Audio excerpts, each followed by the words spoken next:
It must have all happened so fast. The intruder broke in through their sliding glass door. The murders must have been done by the same person. I would be staying in my house, knife under my pillow. It gets a little bit crazier. Hey guys, welcome back to the channel. My name is Sydney, and if you are new here, this is just a place where we can talk about true crime, spooky, scary stories, or anything I got going on in my brain. Today we're going to be talking about a case that I really didn't know that much about, and so I'm very interested in telling this story and getting right into it. Before we jump into it, I do just want to apologize for not uploading yet in this spooky season. Life has kind of hit me like a Mack truck, but we're working through it. So I hope to get at least a couple videos out this month, so be looking forward to that. As you can see, I have a little spooky setup. Either way, I'm very excited, so let's get right into it. Before we hop into today's video, I just want to give a little disclaimer. Since we are talking about true crime, viewer discretion is advised for this video. We are going to be talking about sexual assault as well as some gruesome crime scenes and descriptions of gruesome things. So if you're sensitive to that, please take care of yourself and enjoy the video. It was a regular warm August night in Gainesville, Florida. It was 1990 and students were starting to get ready for classes to start up again. The fall semester was fast approaching. Little did the sleepy town of Gainesville know that their lives were about to be changed forever. Two incoming freshmen at the University of Florida named Sonia Larson and Christina Powell were getting settled into their new home when somebody broke in. It must have all happened so fast. The intruder found Christina asleep on her couch, and he decided to leave her and travel to the upstairs bedrooms where he found Sonia. He taped her mouth shut and ended up stabbing her to death. But evidence did show that she did not go down easy. She fought for her life. Once Sonia was dead, the intruder went down to the first floor, back to Christina, where he tied and gagged her. He then raped her and stabbed her multiple times in the back. He then positioned Sonia and Christina's bodies in very provocatively sexual positions before taking a shower in their home and leaving unnoticed. Sonia was just 18 years old when she died. She was going to school to become an educator. She worked full-time at a local daycare, and she was amazing with the children. She was also very academically talented and was involved in a lot of different extracurricular activities. According to the people that were in Sonia's life, she always wanted to help others, and she was very reserved, but she was also very kind and sweet. Christina, or Chrissy as she was better known as by her friends and family, was 17 years old when she passed away. According to her friends, she was very much looking forward to her next chapter in college. She wanted to become an architect. She was involved in softball, and she seemed to be a very family-oriented person. Her best friend described her as just loving life. She was happy and carefree. Both of these women gone in a single gruesome act. The following day, the same intruder broke into the home of 18-year-old Chrissa Lee Hoyt, and she was attending the Santa Fe College nearby, and she was going there on a full scholarship. Finding the home empty, the intruder patiently sat and waited for Krista to come home. Around 11 a.m., Krista did come home and was attacked from behind by the intruder. He overpowered her and repeated the same horrendous thing that he did to Christina, except for this time, his crime escalated. After he had raped and stabbed Krista, he cut her all the way from her hips to her chest bone. Even worse, he decapitated her and placed her head on a bookshelf so that her head was facing her now headless body. He then positioned her in a very provocative way before leaving her house, again unnoticed. Krista, whose nickname was Glowworm, was known to have a bright and beautiful smile. This is probably at least partially why Krista always had a lot of friends. Not only was Krista going to school to become a chemical engineer, but she also worked as a record clerk at the local sheriff's office. She loved to cook, play racquetball, and camp.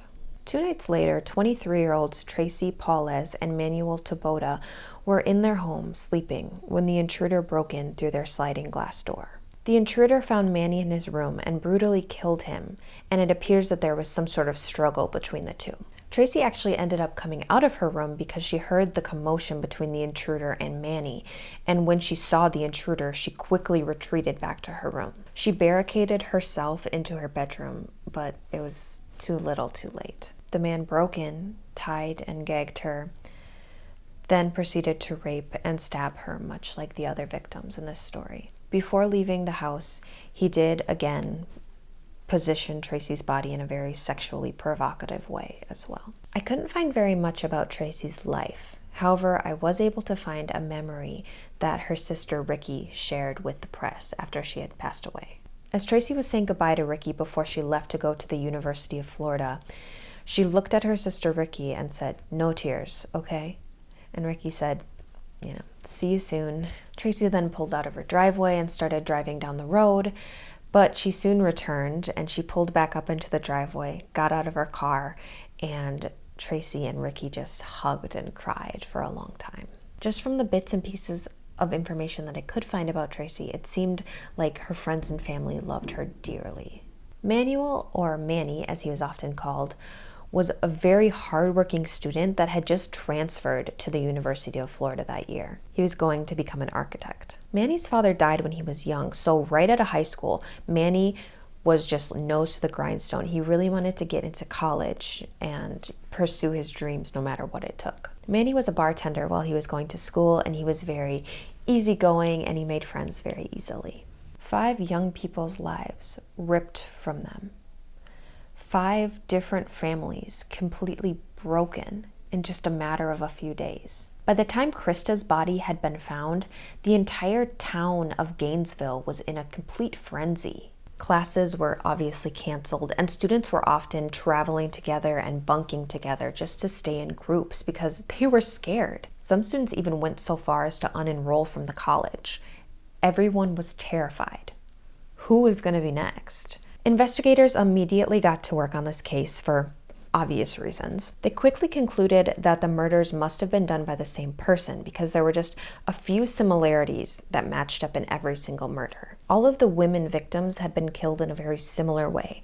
They all had duct tape residue on their face, and all of their bodies had been very meticulously cleaned. Meanwhile, all the way in Shreveport, Louisiana, investigators had a different case on their hands. In November of the previous year of 1989, 55-year-old William Grisham, 24-year-old Julie Grisham, and 8-year-old Sean Grissom had been found murdered in their home.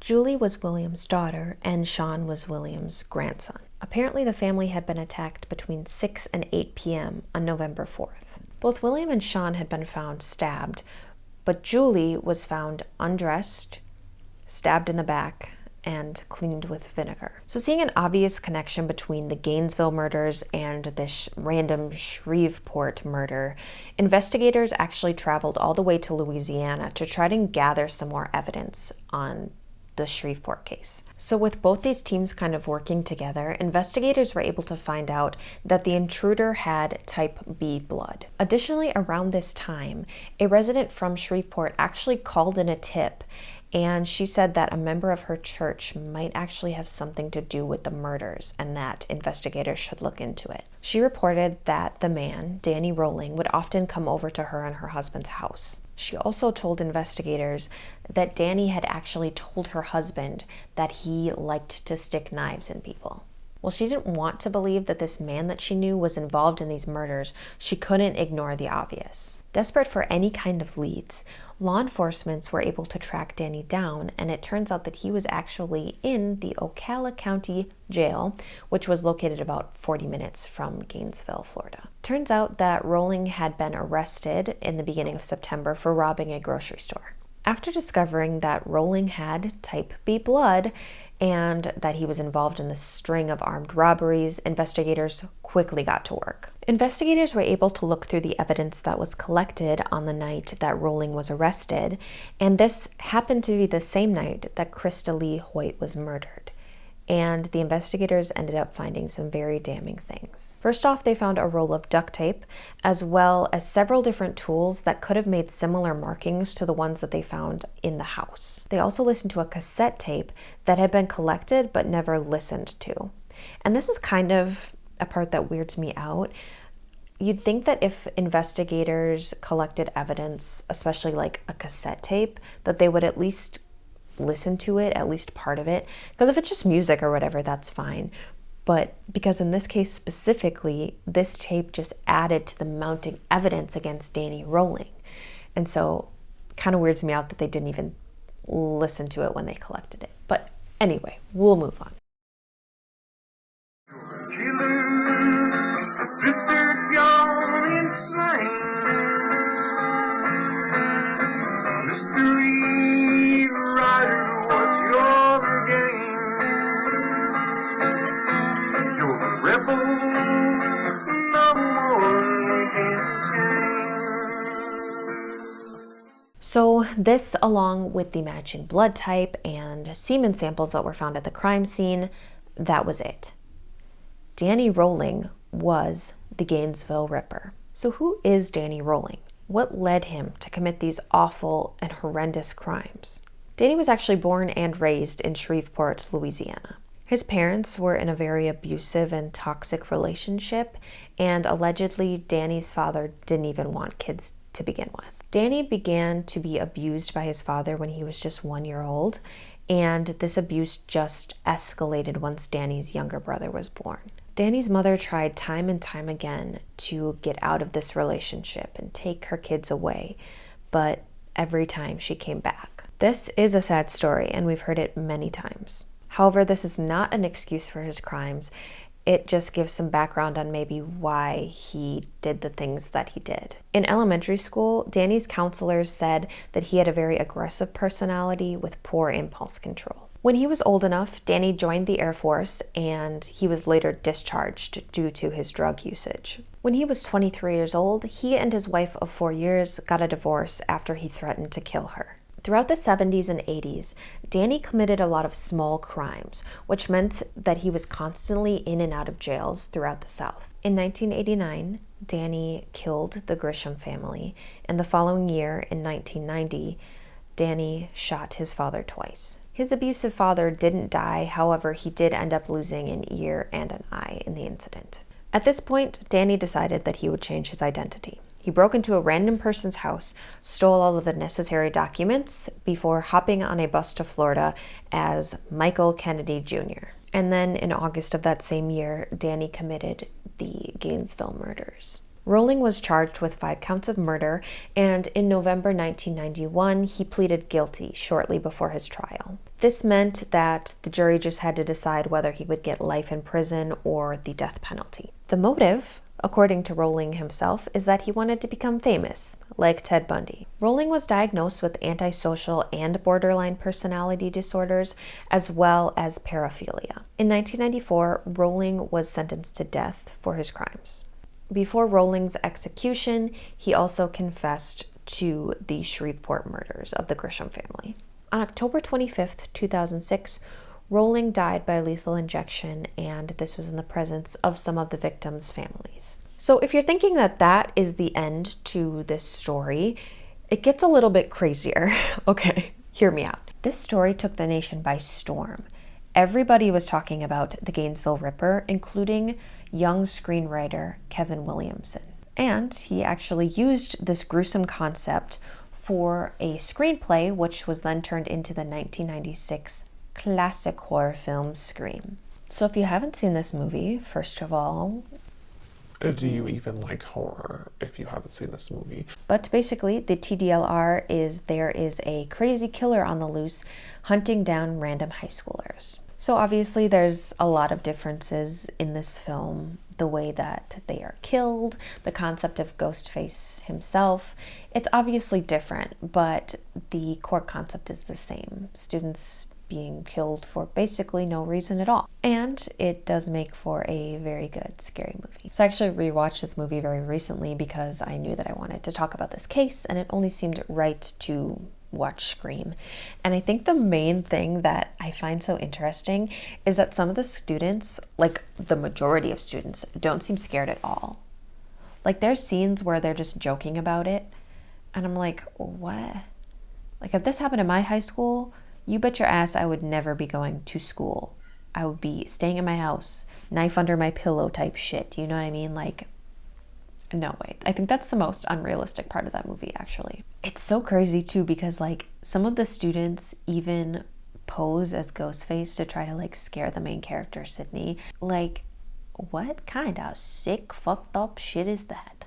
So, as you're hunkering down to watch some of your scary movies, just remember that sometimes they are based on stories that are much darker and more gruesome than the fictional movie you're about to watch. So this case was pretty shut and done, which I feel like doesn't usually happen. I feel like this was a very lucky case where there was enough evidence, enough different times and places lining up that they were able to catch Danny rolling.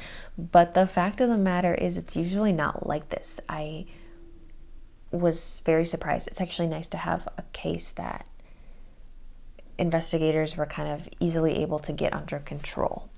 And I know it's kind of weird to say like, oh, that was a nice true crime story, but I mean, obviously it's not nice. So many people lost their lives, but it's kind of refreshing to see that investigators actually cared enough to do something about it. I don't know. Anyway, those are just kind of my rambly thoughts here at the end. But anyway, I hope you guys enjoyed today's video, and I hope and I am going to try to plan to have at least 2 or 3 more videos out for spooky season. I again apologize. I had big plans, y'all, but we're gonna make it work. I hope you guys are enjoying the fall season. I hope you guys are doing some spooky activities and enjoying your time. So far, I've actually done a lot of things for fall, which I usually don't do. Like I went to an apple orchard and I decorated for Halloween. I'm feeling very much in the spirit this year. So anyway, I hope you guys are too. And yeah, that is all I have for you guys today. So I hope that you enjoyed, and I will be talking to you guys soon. Keep being the bad bitches that you are. Bye, guys. Look at my friend. Look at him. I don't have a name yet, but can you say spooky? Can you say spooky, scary skeletons? I mean, come on.